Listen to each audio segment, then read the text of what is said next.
free audio post-production by alphonic.com.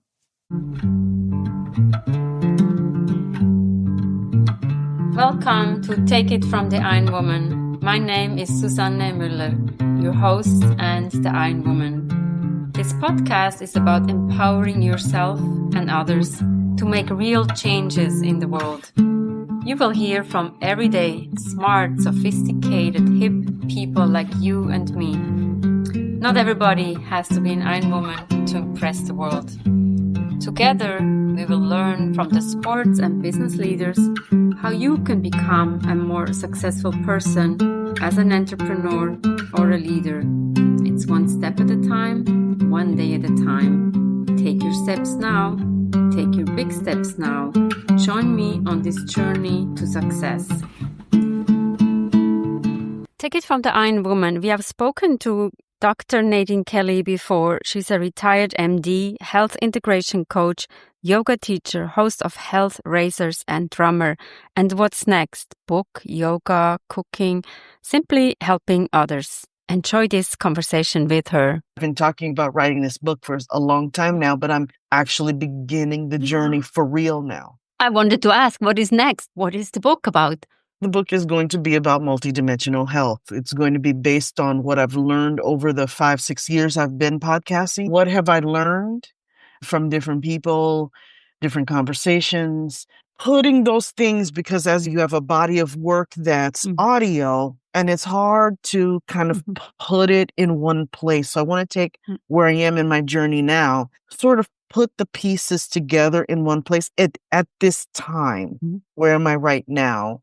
And what have I learned about being a whole, healthy person from my podcast? So it's going to be about multidimensional health. Specifically, my audience has been women. That's just how it's organically formed, wise women. Because when I started my yoga, I'm a yoga instructor, I started for everyone, not really knowing where I wanted to be.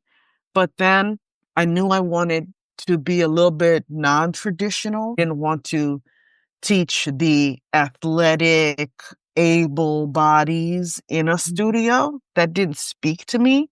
What spoke to me was reaching out into the community. And again, this is where a part of myself, the physician, wanted to keep helping people in the community. So I sought out cancer centers and assisted living facilities and gyms that catered to older bodies so that I could explore yoga in more supported ways, on the chair, in the water, on the mat with a lot of props. I didn't want to keep feeding my ego, I guess, and just like, oh, look, I can teach a handstand, and look, my students can do this.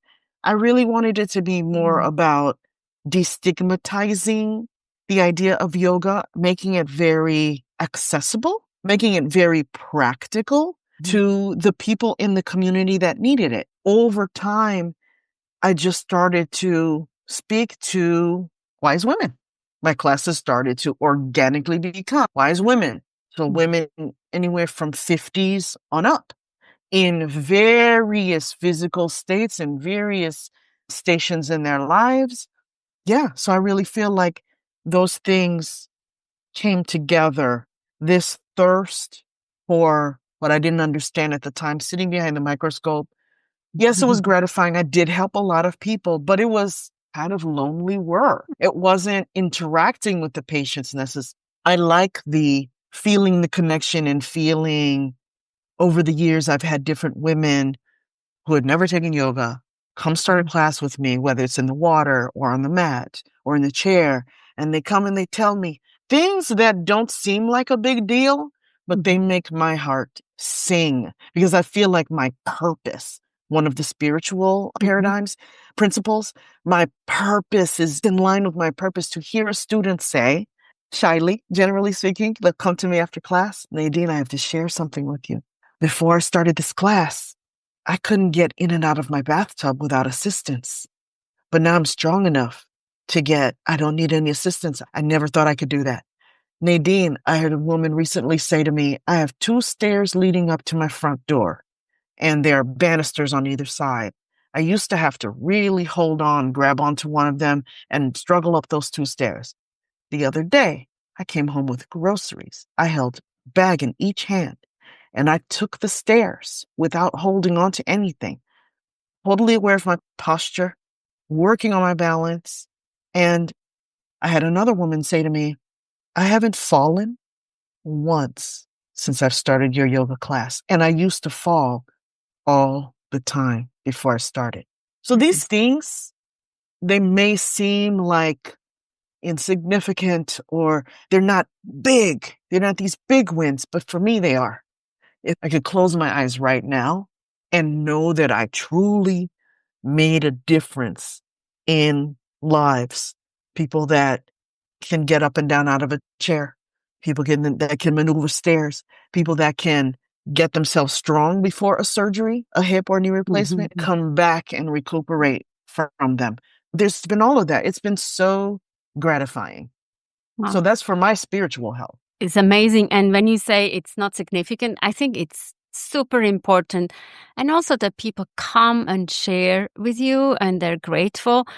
It's not the monetary reward or anything, but it's like when you make a change in somebody's lives, you feel better. And it's not a self-fulfilling prophecy. It's actually helping somebody else to get better and stronger, especially in the yoga. And as we all get older, we need to be stronger in order to get up to those stairs. And so I'm able to take real solid scientific principles and integrate them into a yoga practice. Now I have one final question. You seem to be busy, happy. How do you rejuvenate your batteries? How do you recharge for yourself? I would like to add, you're giving so much to others. That's a really good point. Thank you for bringing that up. I recharge by spending time with my family, my husband, my daughters, especially in ways where we can laugh. There's opportunities to laugh, or so if we're watching something silly together or we're on FaceTime connecting with each other. So they give me a lot of joy and where I can really be myself as well. I love listening to music a lot. That gives me emotional regulation when I listen to music. And I love great storytelling. So when I'm watching a creative process unfold in a great show or when I'm watching something, I really like that. I like to engage, that choice or why they're doing that or what we're learning about this person. I just love great storytelling. So I'll let myself get immersed in that, or I'll let myself get immersed in something silly because I need something very light. And so I can just laugh, these types of things. And I love to cook. I love cooking so much. So being in the kitchen to me is not a chore. I'm a nurturer. So I like creating something, making something, and feeding and sharing love with. I do it for family. I also do it for community. I'm part of this, actually a guest site on the podcast. I asked about opportunities to volunteer around here. And I'm doing something called Lasagna Love, where you get matched with someone in the area as often as you want. Families that are in need, maybe someone's sick or someone is moved and they're feeling very frazzled. You can make a lasagna for the person and deliver it to them.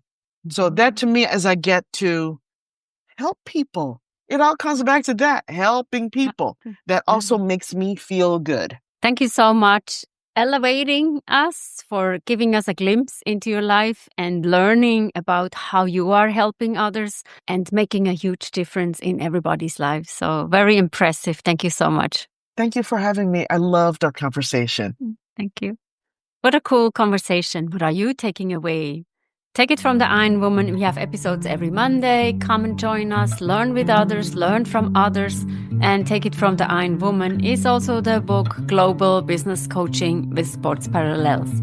Get it in your local bookstore or download it. Write a review. And also like us and write a review for the podcast. Thank you so much for your support. And we'll see you next time. Bye-bye.